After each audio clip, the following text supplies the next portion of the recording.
We start here. Government has lifted the national state of disaster on the country's electricity crisis. This follows legal action by the organization Undoing Tax Abuse, that's OUTA for short.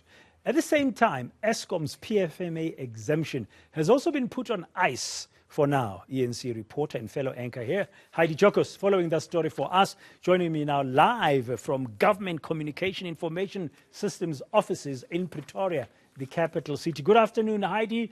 Well, we just saw that briefing by the Minister of Kokta, Thembing Kadimeng, accompanied by the Minister of Electricity, Josienso Ramukgopa, and the Deputy Minister of Kokta, Park Stau. The main message was a confirmation that we are no longer under a national state of disaster in the energy sector.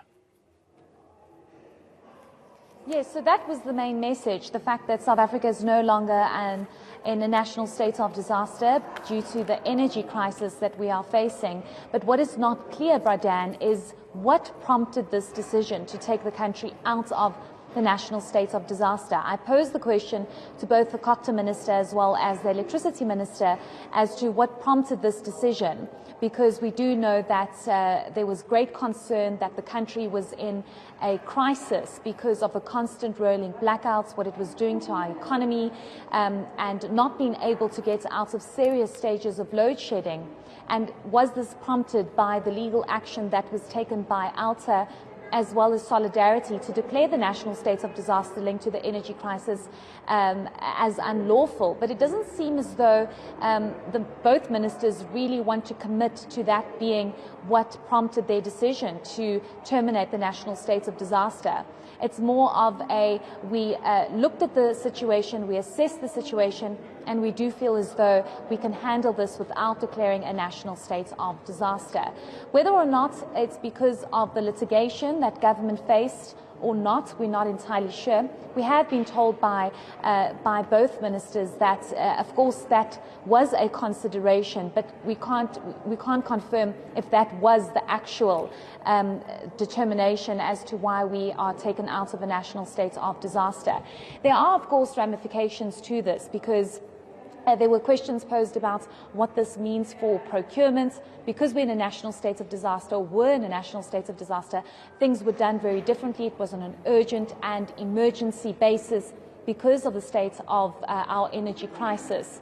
But, it seems as though things are almost going to go back to normal under the Minister of Electricity in the Presidency and the Energy Crisis Committee that will still be looking at ways to completely end the rolling blackouts. I must just say, Bradan, that this does not look good for government. Making a decision on the 9th of February 2023 that will be placed in a national state of disaster, 2 months later you decide it actually wasn't necessary for us to put the country in a national state of disaster. We've got the situation under control. If you look at the energy crisis, there haven't been significant changes. We are still in stage 4 load shedding. Yes, we're not in stage 6 that we have been seeing over the past couple of months, but you haven't seen significant improvement since the national state of disaster. So why was it imposed in the first place?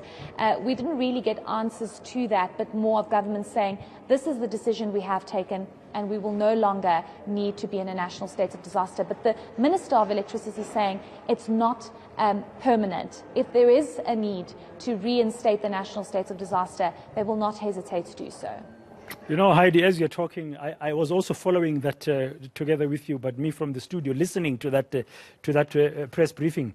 I mean, 2 months is such a short time for the state of disaster to have had any impact. I mean, you yourself, you've been to a number of power stations recently covering the visit of the Ministry of Electricity, and I could not pick out, unless you did, what were the benefits of these 2 months? As you say, there's been not much improvement, but doesn't look like there were any benefits. And secondly, Minister Josienso Ramukgopa said that the current PFMA, the Public Finance Management Act, has provisions for emergency procurement. So you did not need a state of disaster. Maybe the government should just accept that it made a mistake. Yes, but that was the question asked to both ministers, that why did we even have national states of disaster if you are telling us that the PFMA allows for emergency procurement on its own, and there wasn't a need for national states of disaster to emergency procure to try and deal with the energy crisis. That is a problem in itself, that government is not coming out to say straightforward, yes, perhaps in hindsight we didn't actually need to declare national states of disaster. To your point of having gone to a number of power stations, the magic number that the Minister of Electricity keeps speaking about is 6,000 megawatts that we need to get the country out of rolling blackouts, to see the end of rolling blackouts. The Minister, Ramokgopa, was appointed by the President, not under the national states of disaster. This is why his job is basically still safe. But he was appointed to deal and bring an end to the rolling blackouts. But under the national states of disaster, we haven't seen that magic number of 6,000 megawatts. Instead, we've been told by the Minister, which South Africans know throughout the years, that the most problematic power station is Kusile Power Station. It was supposed to be completed in a certain amount of years. It's still not complete. You only have 1 out of the 6 units working. Tutuga Power Station is also a problematic power station. So we haven't seen significant difference. Did they not give the national states of disaster enough time? Or does government feel as though they were going to have egg on their face because of the litigation they faced from Alta and Solidarity, because these two organizations wanted the national states of disaster declared unlawful, and government actually doesn't have the necessary, if I can call it, documentation or anything to support them to say this is why we put the country into national states of disaster, because they're still going on as per normal and the country is still in an energy crisis. Okay, thank you very much, Heidi Giokos, for that update there, having listened very attentively, attending that briefing by government ministers for corporate governance and traditional affairs, Thembi Nkadimeng and Ramokgopa, the Minister of Electricity.